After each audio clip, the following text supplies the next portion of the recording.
यानी कि आपके फाइटर जेट आपके पास है, लेकिन उसको उड़ाने के लिए मतलब जिगरा चाहिए, दिल चाहिए कि आप मतलब कर सकते हैं कि नहीं कर सकते। देखिए इंडिया का वो है, इंडिया ने अपना जो राउंड है ना, जो रेडियस है वो ऐसा बना लिया है कि चाइना, अमेरिका, रशिया, जितने भी बड़े ममालिक हैं, जापान देखिए, जापान को उन्होंने गाड़ियों में बीट किया पिछले साल। वो आप की जो है असले से कम और जुर्रत से ज्यादा लड़ी जाती है, और आपको ये देखना पड़ता है कि आपका जज्बा कितना है, जुनून। इकोनॉमी की जंग जब लड़ेंगे आप, आपके लोग बेहतर होंगे, आपके हालात बेहतर होंगे, आपके लोग इंडिया दिखाता कम है, अपने पास चीजें ज्यादा रखता है। ओके। चाइना दिखाता बहुत ज्यादा है, लेकिन उसकी बैकबोन इतनी तगड़ी नहीं है। ठीक है। तालीम पे लगाना चाहिए था, हमें हेल्थ पे लगाना चाहिए था, अपनी गुर्बत से निकलने के लिए जो चीज़ लगानी चाहिए थी वो हमने मिसाइल पे लगा दी, हमने वेपन्स पे लगा दी, हमने अपने डिफेंस पे लगा दी, वो किसी के काम का नहीं है। देखिए आज अस्सलाम वालेकुम पाकिस्तान, नमस्ते India, this is your host Amna Adil and you are watching my YouTube channel. बात करेंगे चाइना की तरफ से एक वीडियो जो है वो सोशल मीडिया पर रन की जाती है, और वो सोशल मीडिया पर रन होने वाली वीडियो है 6th जनरेशन फाइटर जेट की। अब अगर 6th जनरेशन फाइटर जेट की बात की जाए तो दिस इज ह्यूमन और नॉन ह्यूमन फाइटर जेट, जिसको आप AI से भी मॉनिटर कर सकते हैं। एक टीम को बिठाएं, कंप्यूटर से भाई फाइटर जेट चलाएं और अपनी लड़ाइयों को जो है वो एक तोल दे दें। लेकिन उसी के साथ साथ बात की जाए अगर इंडिया की, तो इंडिया में इस चीज़ को लेकर बहुत सारे बहसों मुबाहिसे हो रहे हैं, बहुत सारे डिस्कशन हो रही है कि इंडिया के पास अभी जो सबसे लेटेस्ट फाइटर जेट मौजूद है दैट इज 4.5 जनरेशन। ऑल्सो अगर चाइना की बात की जाए तो 40 फाइटर जेट्स जो है वो चाइना ने पाकिस्तान को देने का भी वादा किया है।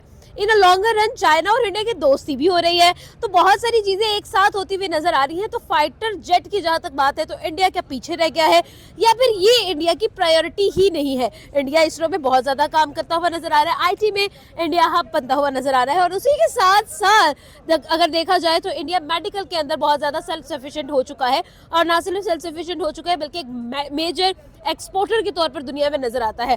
लोगों से जानना हमने ये है कि क्या इंडिया की प्रायोरिटी में फाइटर जेट बनाना नहीं है, या फिर इंडिया इस दौड़ में पीछे रह चुका है? लोगों से जानेंगे उनका ओपिनियन। आपका क्या ओपिनियन है, कमेंट बॉक्स में जरूर बताएं। अस्सलाम वालेकुम। वालेकुम सलाम। बात करेंगे राइट नाउ अगर देखा जाए तो चाइना की तरफ से 6th जनरेशन के फाइटर जेट्स बना लिए गए हैं, यानी कि लोगों के पास अभी तक 5वीं जनरेशन नहीं आई, और यहाँ पर जो है वो चाइना 6th जनरेशन की टेक्नोलॉजी को जो है वो इस्तेमाल करना शुरू हो गया, और बहुत फ्लॉन्ट करता हुआ चाइना नजर आ रहा है। आपको क्या लगता है, जहां पर इंडिया 4.5 जनरेशन के फाइटर जेट्स रखता है, क्या इंडिया की प्रायोरिटीज ये नहीं है, या फिर इंडिया इस दौर में शामिल नहीं होना चाहता, या फिर इंडिया पीछे रह गया? देखिए, पीछे रहने वाली तो बिल्कुल कोई बात नहीं है। अगर आपने किसी से आगे निकलना है ना, तो आप इकोनॉमी में आगे निकलें। देखिए मैं अपने मुल्क से स्टार्ट करता हूँ। देखिए हमारे मुल्क कहाँ पे खड़ा हुआ है। आप ईरान से गैस नहीं ले सकते। क्यों नहीं ले सकते जी? अमेरिका ने कहा कि आपने नहीं लेनी। वहाँ पे इंडिया की बात की जाए तो इंडिया ने जहाँ से उसको फायदा है ना, उसने रशिया से कोई चीज़ लेनी तो वो लेगा। उसने किसी चाइना के साथ उसकी बड़ी दुश्मनी है, बड़े मामलात है। हाँ। लेकिन ट्रेड नहीं रोकता, क्योंकि उसको पता है कि यहाँ से हमें फायदा है। बाकी जितने ममालिक देख ले, इंडिया का जो सबसे बड़ा मोटिव है, जो सबसे बड़ा एम है, वो सबसे बड़ा एम ये है कि हमने दुनिया को इकोनॉमी में बीट करना है। देखें, आप 10 साल पीछे चले जाएं, नरेंद्र मोदी के ज़माने से पीछे चले जाएं, इंडिया कहाँ पे था? अब वो दुनिया की तीसरी चौथी बड़ी इकोनॉमी बन चुका है। अब देखिए, पाकिस्तानी हमेशा कहते हैं इंडिया दुश्मन, इंडिया दुश्मन, इंडिया दुश्मन। देखिए, दुश्मनी बराबर की होती है, दुश्मनी वाली बात बिल्कुल नहीं है। आप उनके बराबर में आएँ, आप इतना कमाएं, आपके पास इतनी ज़्यादा इकोनॉमी पड़ी हो, तो आप बात करें किसी के बारे में। वो जंगों से, वो तैयारों से, वो मिसाइलों से, वो इन चीज़ों से बहुत आगे जा चुके हैं। उनका सिर्फ और सिर्फ एक मोटिव है कि हमने इकोनॉमी बेहतर करनी है, और जो हमसाया ममालिक है वर्ल्ड वाइड दुनिया के साथ हमने रिलेशन बेहतर करने। जब आपके पास रिलेशन ज़्यादा बेहतर हो जाएंगे ना, तो आपके पास जितने भी मिसाइल हैं, जितने भी आपके पास एटम है, वो आपके एटम या मिसाइल किसी काम के नहीं, क्योंकि आपके पास बंदे ज़्यादा हैं, आपके पास लोग ज़्यादा हैं। मोदी जी ने एक बात कही थी, मैंने वो देखी थी, उसने कहा था कि मैं पाकिस्तान को तनहा कर दूंगा। बड़ी वायरल हुई थी, और पाकिस्तानी बड़ा इस पे चीखे थे, बड़ा चिल्लाए थे कि कैसे तनहा कर देगा। देखिए आज पाकिस्तान एक्चुअली अगर माना जाए तो पाकिस्तान कहीं ना कहीं हाँ आइसोलेट हो गया। और इंडिया को देखिए, उसके हर मुल्क के साथ, हर कंट्री के साथ बड़े अच्छे ताल्लुकात हैं। आपने वो बात पहले की, एलन मस्क ने एक बात की थी, उन्होंने यही कहा था कि आजकल जो ज़माना चल रहा है ना, वो घर में बैठे मिसाइल का ज़माना चल रहा है। आपने वहाँ पे बैठे अगले बंदे को कैसे बीट करना है, वो चीज़ है। Right, hypersonic missile. बिल्कुल बिल्कुल बिल्कुल वही चीज़ है। लेकिन अगर दूसरी तरफ देखा जाए तो पाकिस्तान अपनी बजट का जो बजट हमने तलीम पे लगाना चाहिए था, हमें हेल्थ पे लगाना चाहिए था, अपनी गुर्बत से निकलने के लिए जो चीज़ लगानी चाहिए थी वो हमने मिसाइल पे लगा दी, हमने वेपन्स पे लगा दी, हमने अपने डिफेंस पे लगा दी, वो किसी के काम का नहीं है। देखिए आज इस्लामाबाद में बहुत ज़्यादा कुछ पड़ा हुआ है, किसी काम का है।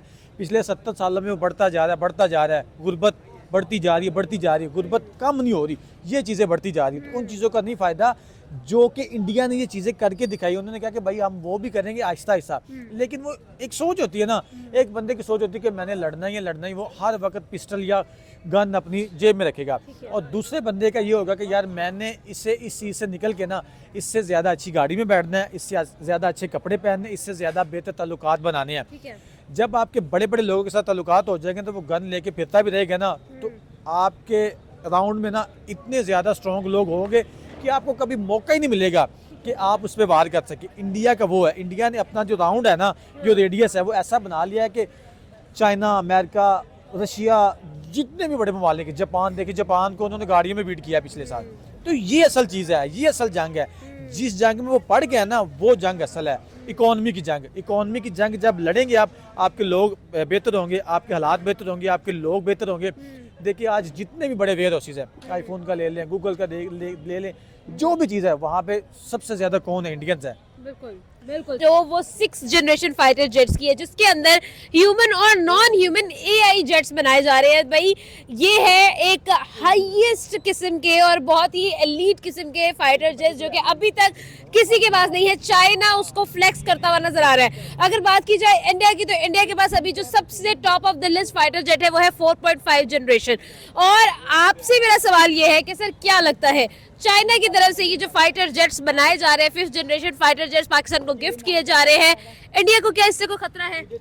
देखिए नो डाउट इंडिया को खतरा तो नहीं मैं बिल्कुल भी कह सकता। देखिए इंडिया को किसी चीज़ का खतरा नहीं है। वो इंडिया दिखाता कम है, अपने पास चीज़ें ज़्यादा रखता है। चाइना दिखाता बहुत ज़्यादा है, लेकिन उसकी बैकबोन इतनी तगड़ी नहीं है। यानी कि आपके फाइटर जेट आपके पास है, लेकिन उसको उड़ाने के लिए मतलब जिगरा चाहिए, दिल चाहिए कि आप मतलब कर सकते हैं कि नहीं कर सकते। देखिए हर किसी के पास तो असला मौजूद होता है, लेकिन हर बंदे का तो वो जिगरा तो नहीं है वो चला ले। तो इंडियंस जो हैं डिफरेंट है काफ़ी ज़्यादा चाइनीज़ के मुकाबले में। अगर देखिए मैं एक मिसाल देता हूँ कि अगर वो कहे ना भारत माता की जय, अगर एक बंदा कहे, तो चाइनीज अगर कह दे ना कि चीन जिंदाबाद, तो वो मतलब 20 बंदे कहेंगे और इंडिया के एक बंदा कहेगा। यानी कि इतनी उनमें ताकत है। बिल्कुल। जो जंगें लड़ी जाती है ना, वो आप की जो है असले से कम और जुर्रत से ज्यादा लड़ी जाती है। और आपको ये देखना पड़ता है कि आपका जज्बा कितना है, जुनून कितना है। तो इंडिया को कोई इतना कोई खास फर्क नहीं पड़ेगा। हमारे पास वो तो एक फाइटर जेट है, तो हमारे पास तो आपको पता है और भी बहुत कुछ पड़ा हुआ है। तो मेरा नहीं ख्याल कि अब आने वाला दौर इस चीज़ों पे नहीं है कि किसके पास कितने फाइटर जेट हैं, किसके पास कितना असला मौजूद है, किसके पास कितने मिसाइल मौजूद हैं, किसके पास गौरी मौजूद है, किसके पास अब्दाली, ये मैटर नहीं करता।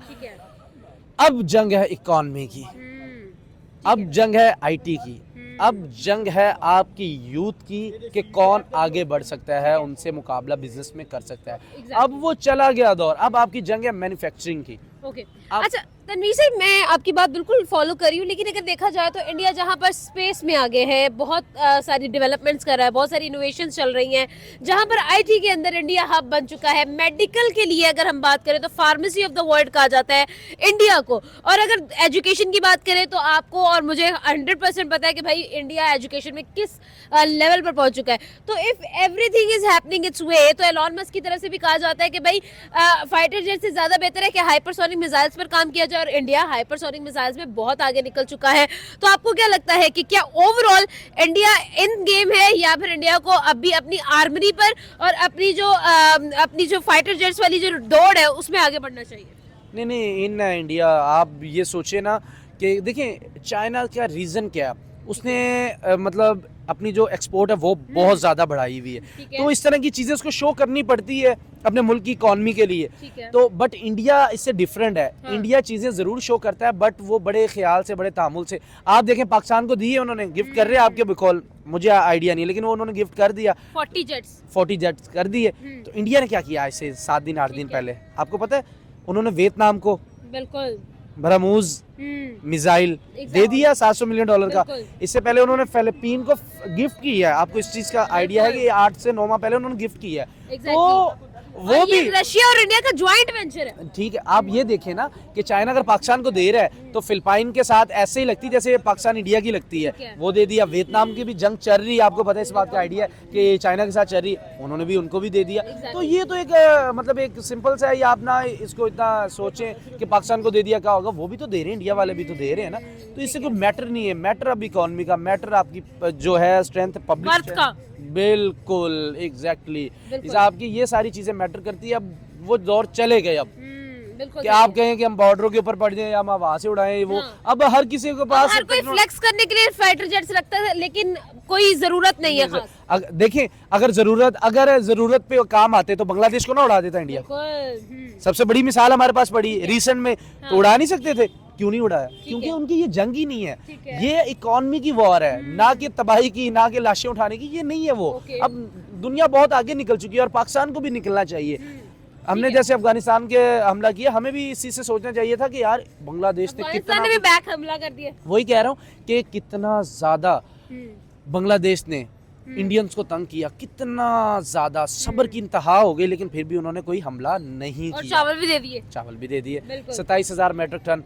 तो ये चीज़ें देखने वाली हैं कि भी हमारी जो खारजा पॉलिसी है या हमारी जो पॉलिसीज़ हैं उनको हमें अभी रीबिल्ड नहीं करना चाहिए, ख़त्म करके नए नई सिरे से बनाना चाहिए। बनाना चाहिए। बिल्कुल, बिल्कुल, तो बिल्कुल। इस तरह है कि पाकिस्तान को भी आगे बढ़ने की ज़रूरत है। और आप